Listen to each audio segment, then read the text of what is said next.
Glória a Deus, graças a Deus, louvado seja o santo nome do Senhor Jesus Cristo. Meus amados, meus queridos, que nos acompanham pela internet, que a graça, a paz de nosso Senhor e Salvador Jesus Cristo possa estar sobre a vida de todos vocês. É um grande prazer poder estar aqui mais uma vez, falando do amor de Cristo, falando do poder de Deus, falando das grandezas do Senhor sobre nossas vidas. Muito importante. Para você que está no Facebook, por favor, eu peço a gentileza de compartilhar a live, né? Quanto mais compartilhamentos, mais pessoas vão acompanhar. Aquelas pessoas que não nos acompanham ainda, né? Que não seguem a página, eu peço, por favor, que clique em curtir a página do Pastor Evandro Argenton, que você poderá curtir aqui palavras, conselhos, orações. Você poderá acompanhar esse trabalho. Aqueles que vão nos acompanhar depois da gravação pelo YouTube, eu peço a gentileza que clique no inscrever-se. Inscreva-se no canal. E depois de se inscrever, clique no sininho, notificações, que cada uma das mensagens que aqui são pregadas, elas serão colocadas ali para que você possa crescer na fé. Então você recebe imediatamente a notificação do YouTube com relação à palavra que está sendo anunciada. Bíblia aberta no livro de 1 Reis, no capítulo de número 17. Estou vivendo um momento da minha vida e acho que esta palavra vem ao encontro da minha necessidade e pode ir ao encontro da necessidade de muitos e também esclarecer ao coração de muitos as coisas que estão acontecendo na vida de determinadas pessoas e na vida, talvez na sua própria vida. Vamos ler a palavra. 1 Reis, capítulo 17, versículo de número 1 a seguir. Então Elias, o tisbita, dos moradores de Gileade, disse a Acabe: Viva o Senhor, Deus de Israel, perante cuja a face estou, que nestes anos nem orvalho nem chuva haverá, senão segundo a minha palavra. Depois veio a ele a palavra do Senhor, dizendo: Vai-te daqui, e vai-te para o oriente e esconde-te junto ao ribeiro de Querite, que está diante do Jordão. E há de ser que beberás do ribeiro, e eu tenho ordenado aos corvos que ali te sustentem. Foi, pois, e fez conforme a palavra do Senhor, porque foi e habitou junto ao ribeiro de Querite, que está diante do Jordão. E os corvos lhe traziam pão e carne pela manhã, como também pão e carne à noite, e bebia do ribeiro. E sucedeu que, passados dias, o ribeiro se secou, porque não havia chuva na terra. Então veio a palavra do Senhor a ele, dizendo: Levanta-te e vai a Sarepta, que é de Sidom, e habita ali. Eis que eu ordenei ali a uma viúva que te sustente. Vamos orar. Pai nosso que estás nos céus, santificado seja o teu nome, venha a nós o teu reino, seja feita a tua vontade, assim na terra como no céu. O pão nosso de cada dia nos dá hoje, perdoa as nossas dívidas, assim como perdoamos aos nossos devedores. E não nos deixeis cair em tentação, mas livrai-nos do mal, porque teu é o reino, o poder e a glória para sempre. Senhor, que se esvazie o homem diante da tua presença magnífica nesta manhã. Diminua eu, para que o teu nome seja engrandecido. De mim nada tenho para dar, de mim nada tenho para entregar, de mim nada possuo. Mas o Senhor conhece todas as coisas e a necessidade de ambos, de todos aqueles que acompanham. Então, que o Senhor venha falar no coração do grande e do pequeno, do forte e do frágil, do alto e do baixo, do gordo e do magro, do intelectual e daquele que não tem conhecimentos. Que o Senhor possa falar ao coração de todos de uma forma sucinta e clara, para que a luz do entendimento das Sagradas Escrituras brilhe de forma intensa no coração de todos e eles venham a ser revestidos da tua unção, para a glória do Pai, do Filho e do Espírito Santo. Amém. Meus amados, que situação interessante essa de Elias. Elias é um homem de Deus. Elias profeta poderoso. Elias ora e fogo de Deus desce do céu. As pessoas sentem o poder de Deus na vida de Elias. As pessoas reconhecem que Elias é um homem abençoado, usado, cheio do poder e da virtude do Espírito Santo. Todos que conhecem Elias sabem que Elias, ele fez uma oração onde Deus consumiu o sacrifício, lambeu a água que foi colocada sobre o sacrifício com fogo. Então, quando falamos de Elias, falamos de um homem revestido da unção do poder de Deus. Falamos de um homem poderoso, profeta poderoso de Deus. Mas há um momento na vida de Elias que a gente não consegue entender direito. Porque Elias, ele consegue provar que só o Senhor é Deus. Ele consegue mostrar que só Deus é poderoso para fazer milagres extraordinários. Ele faz essa operação sensacional, crendo no poder de Deus. O fogo de Deus desce do céu, recebe o holocausto, recebe o sacrifício. Todavia, em determinado momento, ele sai e no meio do deserto ele pede a morte. Ele prefere morrer, porque está sofrendo muito, porque está muito entristecido, porque está depressivo. A palavra correta para Elias é a depressão. Está depressivo, sim. Ele pede a morte, ele prefere morrer do que viver. Logo depois ele será arrebatado e vai para o céu, num carro de fogo, na frente dos olhos de Eliseu. Mas ali, naquele momento, ele está numa profunda depressão. Mesmo sendo um homem de Deus, mesmo sendo um profeta de Deus, mesmo sendo um homem que opera milagres e que a unção de Deus se reflete no seu rosto, nas suas palavras, na autoridade que ele tem do Espírito Santo, as dificuldades que ele encontrou levaram ele a pedir a morte. Era muito sofrimento. Veja que a vida de Elias não foi nada fácil. Ele vivia no meio de pessoas que eram incrédulas, ele vivia no meio de pessoas que eram completamente perversas, ele vivia no meio de pessoas que faziam as coisas muito erradas, muito erradas. Eram idólatras, eram pessoas que se prostituíam, promíscuos.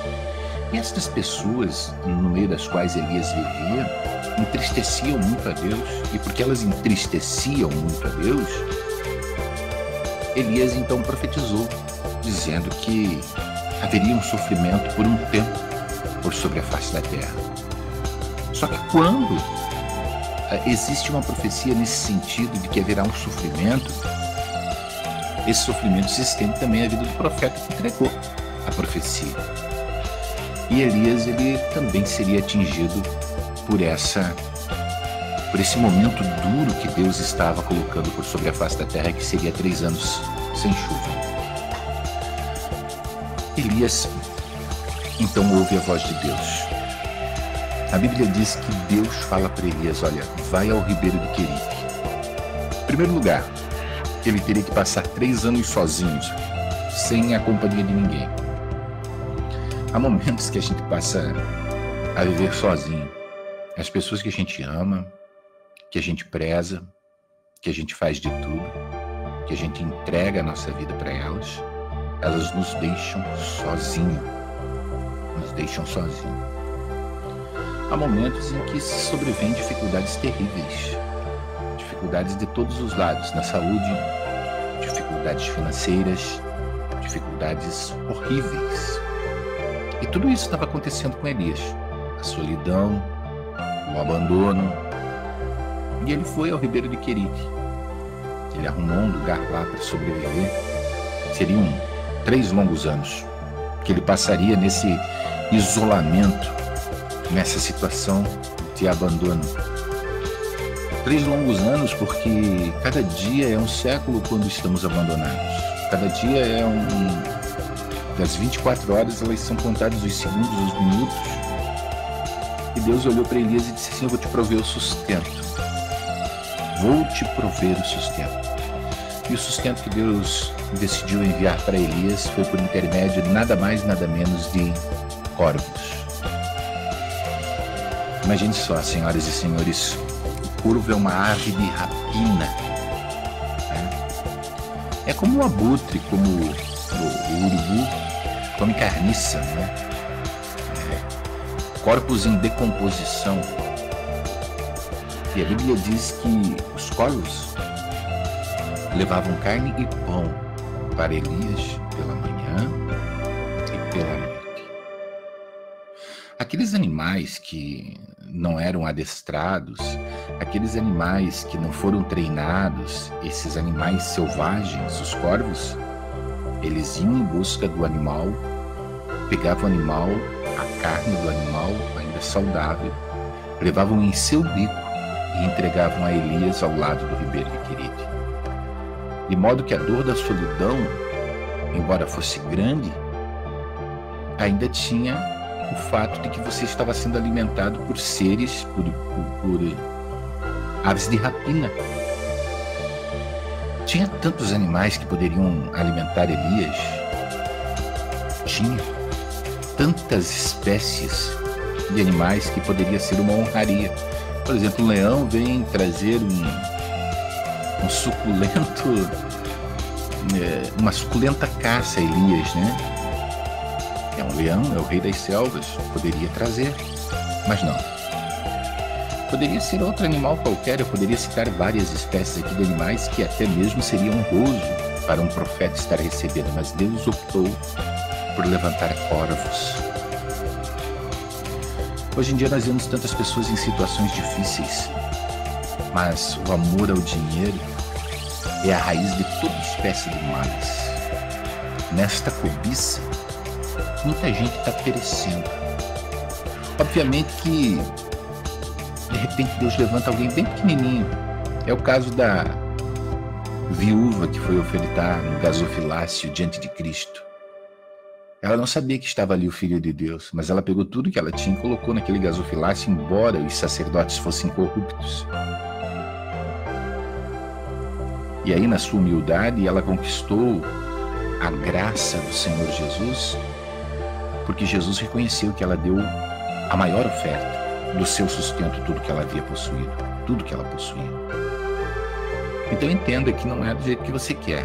Obviamente conheço pessoas que têm poderes aquisitivos assim enormes, mas eles preferem manter grandes instituições, certo? Igrejas que são verdadeiros monumentos, templos enormes, equipamentos de som maravilhosos, estruturas faraônicas do que manter o missionário, manter o profeta. E obviamente no meio de toda essa gente, Deus levanta um corpo. Muitas vezes o ímpio, porque talvez eu possa considerar essa ave de rapina como um ímpio, uma vez que o povo de Israel não comeria, não tocaria em uma coisa imunda, né? E dado o fato de que a gente sabe que corvo come, eu poderia considerar este sustento um sustento imundo. Deus pode levantar o ímpio. A grande verdade é que a gente não conhece os desígnios de Deus. Talvez você esteja numa situação bastante complicada e você já pensou, tal pessoa, essa pessoa, aquela pessoa, são pessoas de posses, podem me ajudar a sair dessa crise, dessa situação, mas não é esse o projeto de Deus. Essas pessoas são incapazes de sentir a tua dor, são incapazes de ver o quanto Deus brilha na sua vida, são incapazes de refletir o quanto Deus pode fazer, o quanto Deus pode te dar, o quanto Deus pode abençoar os teus caminhos e abençoar a vida deles através da tua vida. Então Deus vai lá e toca no coração de um pequenininho, para que através daquele pequenino você possa ser alimentado e através daquele pequenino o seu nome venha a ser glorificado. Não é à toa que Paulo escreveu dizendo que Deus usa as coisas vis e desprezíveis deste mundo para aniquilar aquelas que são. Deus usa as coisas que não são. Então Deus não usa quem pode, quem tem, quem quer, quem não vai ter dificuldade para fazer. Deus usa justamente aquele que vai ter dificuldade para fazer, que vai passar pela prova, que vai passar a dificuldade, que vai sofrer.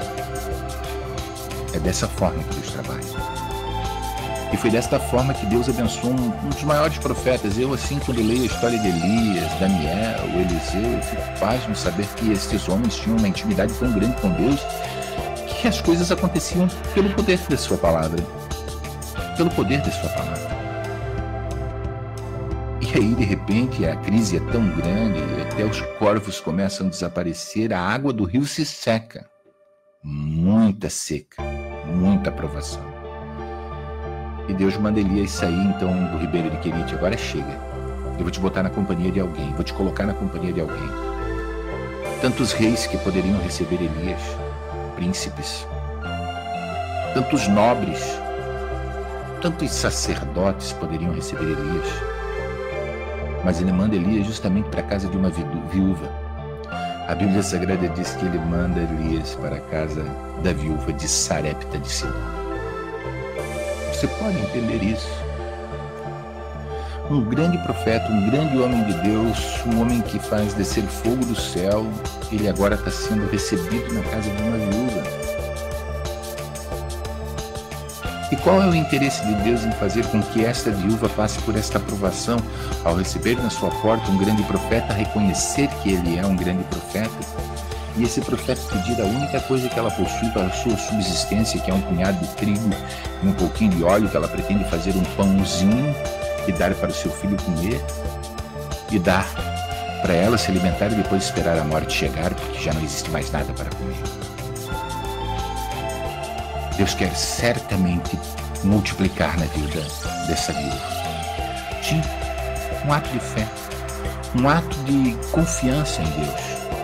Aquela mulher deveria demonstrar muita convicção de que a palavra daquele homem era uma palavra poderosa para mudar a sua vida, para livrá-la da morte. Elias chega à porta da casa daquela viúva. Muitas vezes parece ridículo, a gente não quer aceitar a ajuda de quem não tem.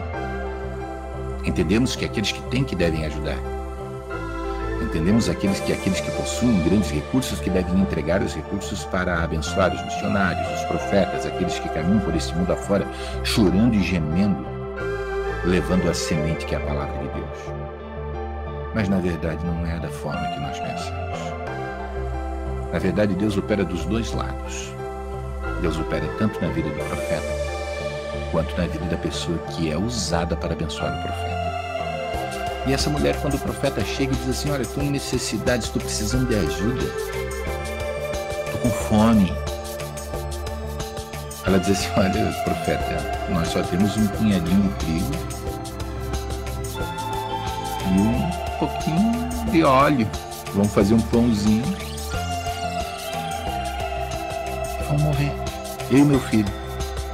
Ele disse, não, por favor, faz primeiro para mim. Porque eu te dou certeza de uma coisa, a farinha não vai se acabar e o azeite também não vai se acabar. Você será abençoado em abençoar a minha vida. Você será abençoada em investir na minha vida. As portas dos céus vão se abrir sobre você, fica tranquilo. Faz um pãozinho para mim. E tal qual o profeta fez, o profeta falou, ela fez. Não, se é assim, eu vou fazer primeiro para você. E foi desta forma que durante 6 meses Elias sobreviveu. Daquele punhadinho de trigo e daquela pequena porção de azeite que havia na botija, porque Deus fez prosperar. E ele não salvou somente a vida de Elias, mas ele salvou a vida daquela mulher e do seu filho. Veja bem, Deus usa os pequenos. Eu tenho visto no decurso da minha estrada, da minha caminhada como missionário, grandes homens, empresários que moram em países de primeiro mundo serem revestidos de poder e dinheiro e muitas coisas. Essas pessoas não ajudam ninguém. Elas têm a mente cauterizada no recurso financeiro. Raramente ajudam alguém. Há pessoas que, tocadas pelo Espírito Santo, sempre contribuem. E há pessoas pequenas que mesmo na sua necessidade, como já aconteceu, fazendo faxina em outros países, elas contribuem muito mais que aquele que tem. Parece-me que hoje, nos dias de hoje, existe um evangelho de prosperidade. As pessoas contribuem mediante a promessa de que Deus vai dar. Eu quero dizer que Deus não deixará faltar.